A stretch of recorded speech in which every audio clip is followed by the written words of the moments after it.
The Biden administration was sworn in on a message of America is already great. The 46th president also promised to believe science. Yet under Biden's leadership, as my colleague at the Heritage Foundation, James Carafano, pointed out recently, Biden has already done immense damage to America's energy independence, blue-collar jobs, and potentially other aspects of its national greatness that have been enhanced over the previous 4 years of Donald Trump's spasmodic and unpredictable presidency. In my Washington Times op-ed entitled "Biden Cancels Elon Musk's Space Adventures," I wrote about the suspicious timing of the Federal Aviation Authority's decision to cancel the necessary launch of SpaceX's heavy-lift prototype rocket, better known as Starship, while it was on its launch pad at the end of January.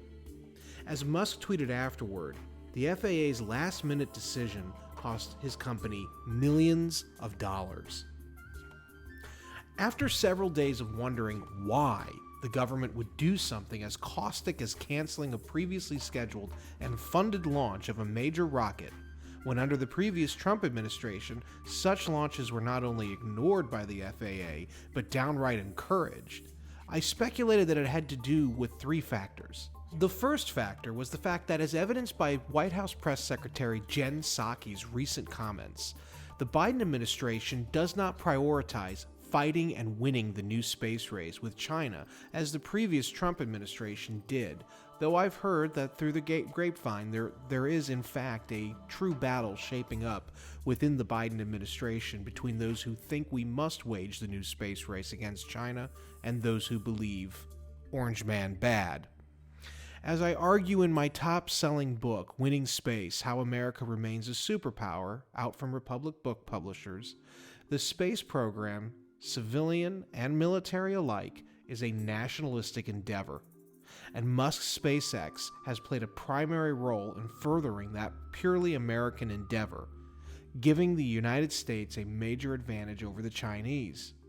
At present, China cannot depend on the robust innovation of private companies the way that the United States can, although China is quite innovative and has, I believe, figured out how to deploy state capitalism to great effect against the Americans. The second factor that I argued in the piece pertained to space sovereignty. This area of space law is highly contentious. The United States has entered into a series of treaties since 1969, notably the Outer Space Treaty, that complicates the ability for a nation or private corporation to lay claim to territory in space. In my book, I call for a rewriting of the Outer Space Treaty to allow for the inevitable and natural human desire to lay claim to resource-rich and strategic territory. For their part, China will respect no treaty that hems them in, nor will most other vibrant countries. It is only the United States that chooses to rely so heavily on outdated and self-destructive treaties. The Biden administration took umbrage with Elon Musk's statement last year that if SpaceX did place humans on Mars before anyone else, the potential colony, quote, would not be ruled by Earth-based laws, end quote.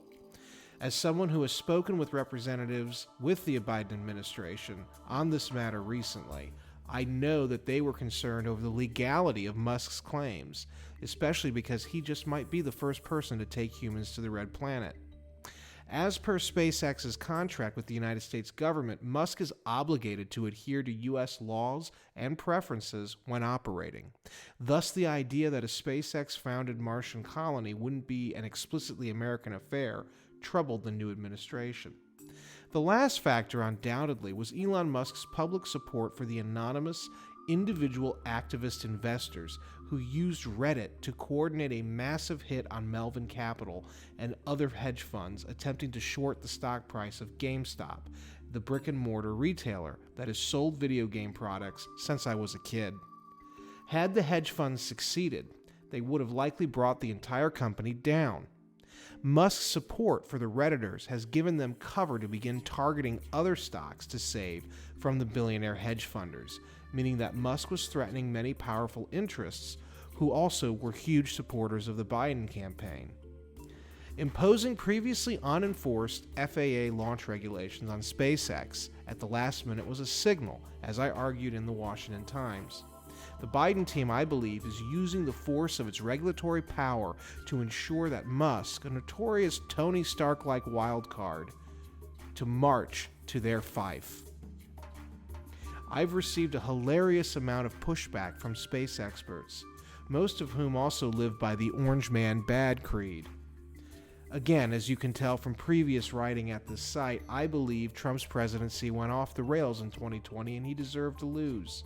But there are still things he did, notably his space policy, which should not only be preserved but expanded upon by Biden's team. Yet I cannot help but to wonder if Trump had enforced FAA launch regulations on SpaceX as randomly and in such a brazen fashion as Biden did, how these same space experts would have reacted. They'd have gone apeshit, calling Orange Man a science denier. After failing to give Musk any reason for their infringement on his company's operations, which serve the United States both economically and strategically, the FAA opted to reverse their ban on his launch. Nothing had changed in what Musk wanted to do and what the FAA wanted. What had changed is that Musk had been punished. He'd lost millions of dollars, and uncertainty was injected into his operations. Remember, those who are regulating SpaceX have never actually built anything in their lives. What's more, as someone who has briefed FAA leaders over the last few years, I know for a fact that the same bureaucrats who struck down Musk's launch last week emphatically told me in 2018 that they, quote, didn't want to touch SpaceX with a 10-foot pole, end quote.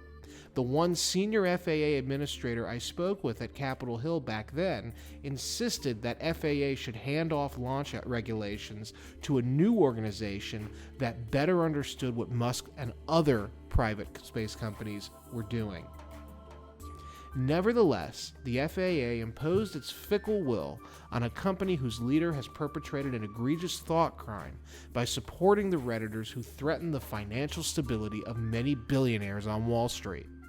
And we cannot have that. Many of my readers still doubt me. That's fine, but let's go down this dangerous trail a bit further. Not long after Musk's support of the Redditors, the National Highway Traffic Safety Administration cracked down in a big way on Musk's other major property, Tesla, demanding the recall of 135,000 Tesla Model S's that were built between 2012 and 2018, and some Model X's that were built between 2016 and 2018. The reason? Some of the touchscreens in these models that are essential for rear-view mirror operations and other basic safety operations of any vehicle might be on the fritz, and if not resolved, might cause some accidents. Emphasis on might.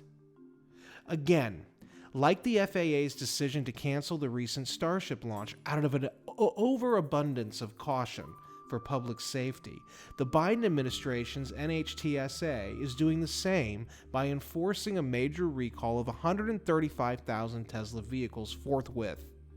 There is an element of serious concern that I believe is being enmeshed in a greater political move by Biden's team and their moneyed supporters who seek to put Musk in his place. Remember, every ding against Tesla only serves to damage a corporation that has made reducing carbon emissions and expanding America's energy independence while forcing modernizations to America's ailing electrical grid its primary mission. Just as damaging SpaceX damages America's overall attempt to beat China in a new space race, harming Tesla with overzealous government regulation harms the fight to innovate new energy technology and ameliorate the damage to our environment. Lastly, the Daily Wire has reported that the Biden administration's Department of Justice has announced a major investigation into the fact that Musk's companies prefer to hire American workers over foreign-born workers. Oddly enough, in 2018, the fact that Musk companies were American-based, with the products proudly built within the United States and built by mostly American workers, was one of the key reasons for why the Department of Defense awarded major contracts to Musk companies. This seems like an idiotic move by the DOJ, and it seems disingenuous, since being American-based, American-produced, and American-staffed companies has been one of Musk's most public exhortations for why he deserves sensitive contracts over his competitors. It's yet another bullshit excuse from the Biden administration to stick it to Musk's properties. Again, there are a few reasons for why this might be the case, none of them good. The support of the Redditors is one of the most obvious reasons. Asserting control over Musk is another. Certainly, the prospect of a company like SpaceX winning U.S. government contracts, operating off of U.S. taxpayer dollars, going to Mars or somewhere else in space, setting up a colony and then refusing to have that colony be an American entity is a matter of concern, as I told the Biden team.